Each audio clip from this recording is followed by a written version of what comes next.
showed me what happens when you don't have the Lord in your heart and how short life is. And Was that here? it was at a different church in Okay. New York somewhere. But yeah, they showed we're not guaranteed tomorrow, and if you don't have the Lord, you're not going to heaven. And so it put some fear in my life. Fear of the Lord. Yeah, it made me decide I want Jesus, and I want to know that I'm guaranteed a spot in heaven.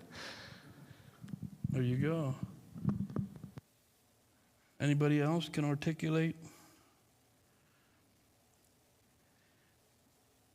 Probably the best thing that I can look at in Scripture is when Jesus talks about the prodigal son. And, verse 17, he said he came to himself. That revelation, that awakening, it was there that, many preachers would say that the conversion took place. I was going one way, now I'm going to go the other. And so if we are dead, think about this, we do have a part in it. I think we do have a part, and that is when God does breathe upon us, or whatever that looks like, or God does speak to us, we have this, and I think God speaks to us a lot. I think as I was a sinner, I think God spoke to me quite a bit. I don't know how many months I went into that church every Sunday and felt the conviction, felt the presence of the Lord, not knowing what it was. Other times where I had God encounters where, probably really wasn't aware of everything going on, but looking back, can see that was moments God was speaking into my life, but I would not respond, but there came a place, and for me, it came to that place of brokenness where I was ready to respond to the voice of God, and when that man came up to me and said, I don't care what trouble you're in, God can get you out of it, my response, to open and to receive what God wanted to do in my spirit, to my spirit man. And so that's the joy, that's the praise that I give, because I wasn't running to him. I was a corpse. I was dead. He came to me. Could have just walked on by. Could have just kept on going. And he came to me, and he gave me life. And he worked in my life until my heart was open to receive. And I think he does it for all of us. I think every one of us sitting here would probably say that same thing.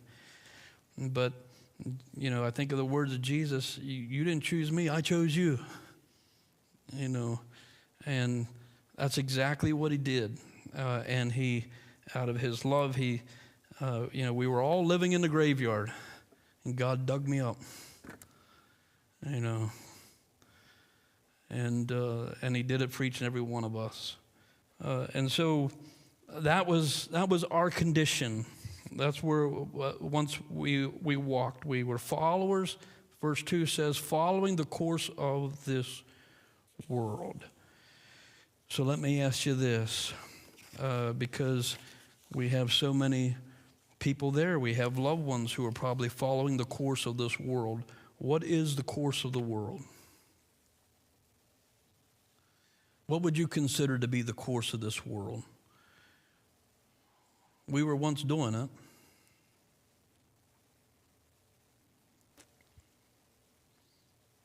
Sister Karen?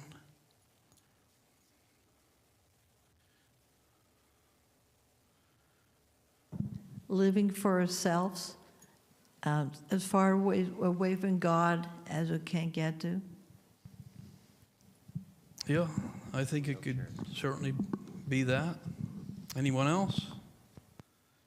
I think it's a pretty big deal, the course of the world. I think we're have to try to live a holy life in it? Brother Nick?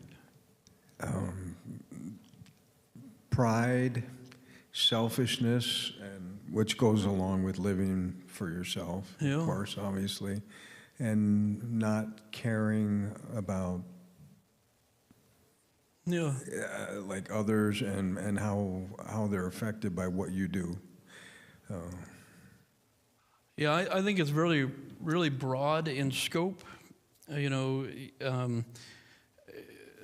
thought of the scripture, where the scriptures encourage us to remain single. If we're single, if we can remain single, scripture encourages us to do that, because the scripture tells us for the married man, it also says for the married woman, when you're married, you become anxious about worldly things. How am I going to keep a roof over my head? Even though God tells us he'll do those kind of things, we get caught up into a lot of worldly things. I think what the scripture wraps it up about the course of this world is exactly what was said, Nick and Karen, in 1 John chapter 2, verse 15 and 16. It says, do not love the world or the things in the world. If anyone loves the world, the love of the Father is not in him. For all that is in the world, I think this is the course of the world, the desires, all that is in the world, here it is, the desires of the flesh and the desires of the eyes and the pride of life. I think the King James says the lust of the flesh, the lust of the eyes, and the pride of life. It's not from the Father, but it is from the world. The world is passing away along with its desires. So those three things, those three characteristics we all lived in at one time, the desires of the flesh, the desires of the eyes, and the pride of life. We have to be careful that we don't fall back into those things, that we don't make shipwreck of our faith. In 2 Timothy chapter 4, one of the sadder verses of Scripture, verse 10 that you read, 2 Timothy is one of the last letters, if not the last letter of the Apostle Paul. It's his farewell address